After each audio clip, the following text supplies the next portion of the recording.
In parks, we often see plants grouped together in clumps. This planting style highlights the collective nature of plants through the arrangement and combination of individual plants. Today, we are going to learn about another planting style, clump planting.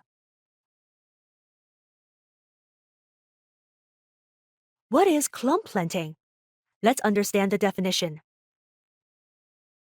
Clump planting involves grouping 2 to 10 or even up to 20 trees of the same or different species together in an irregular, close configuration. The crowns of the trees connect to form a unified overall outline. Where can clump planting be used? Clump planting can be used in various locations. We can place them in the center of a large lawn, on an island, by the water, at a fork in the road, or in a curved section of a path. For example, in the photo, we placed a clump of camphor trees along with some shrubs on the lawn, creating a focal point. By the water, we planted soapberry trees, which look stunning in the fall. The reflection in the water enhances their collective beauty. What are the functions of clump planting? Clump planting can serve as the main feature, a background, a barrier, or a screen. For example, in the photo of the building, we used a combination of Japanese maple and other shrubs to form a clump. They are planted close enough together to connect and form a unified whole. Therefore, when clump planting, the spacing between plants should be close and not too far apart. Clump planting on lawns is also very common. In this photo, we planted magnolias on the lawn, and their crowns connect, making them look like a single entity from a distance. Third, let's discuss the tree species selection for clump planting. Generally, when using clump planting, you can either use the same species or a combination of different species. When using the same species, it's usually recommended that the trees have slight differences in size and shape.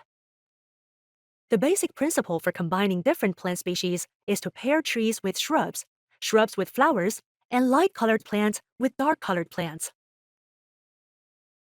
Fourth, let's discuss the configuration forms of clump planting. Firstly, two-plant configuration. When selecting the same tree species, it's important to ensure that the plants share similarities but also have some differences. Similarity refers to choosing similar or identical species. For example, in the photo, we chose both banana trees or pine trees. The two plants should have variations in movement, size, and shape, with one being larger and the other smaller, creating a complementary effect.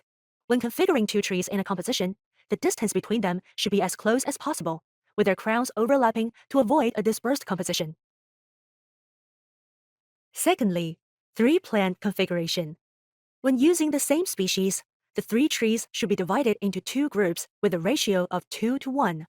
The sizes should vary, with the smallest tree referred to as the third tree, placed next to the largest one, while the second tree is positioned further away.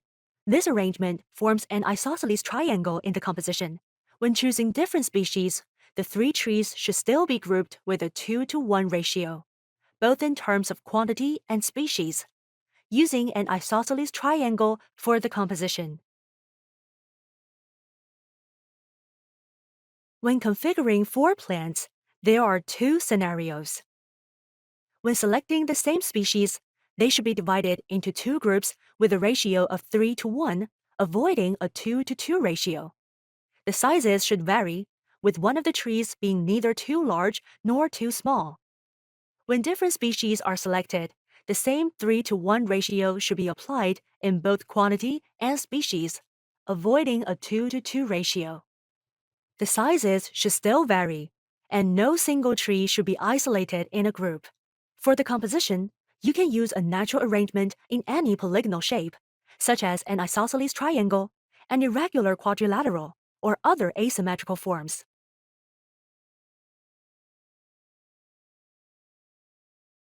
When we have 5 trees, and they are of the same species, we typically divide them into two groups with a ratio of 3 to 2. The sizes of the trees should vary, with some being larger and others smaller. You can refer to the compositions shown in the images.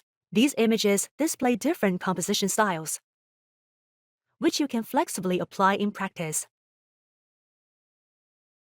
When using different species, we also divide them into two groups with ratios either 4 to 1 or 3 to 2, A single tree should not be isolated in its own group. Rather, pairs of trees should be distributed across the two groups. For the composition, we can use any polygonal shape.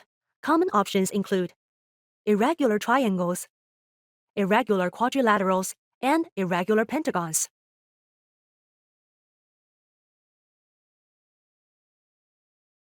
When configuring 6 or more trees, you can think of it as an arbitrary combination of 2, 3, or 4 groups of trees. Their quantity ratios can be referenced from a chart or guide. The key principle is to avoid equal division. For example, if you have 8 trees, avoid a 4:4 ratio. If you have 6 trees, avoid a 3:3 ratio. Any 3 trees should be connected to form an irregular triangle, following this principle. Today, we've learned about the definition of clump planting, its placement, as well as the selection and configuration of tree species for this planting style. For homework, we encourage you to visit a park to observe and analyze different forms of clump planting. What tree species are used, and what effects do they create? You can also look at this plan and try to identify whether clump planting is used within it. Afterward, discuss with your classmates. Identify the clump planting styles in the plan and choose appropriate tree species to represent them. That concludes today's lesson. Thank you for listening.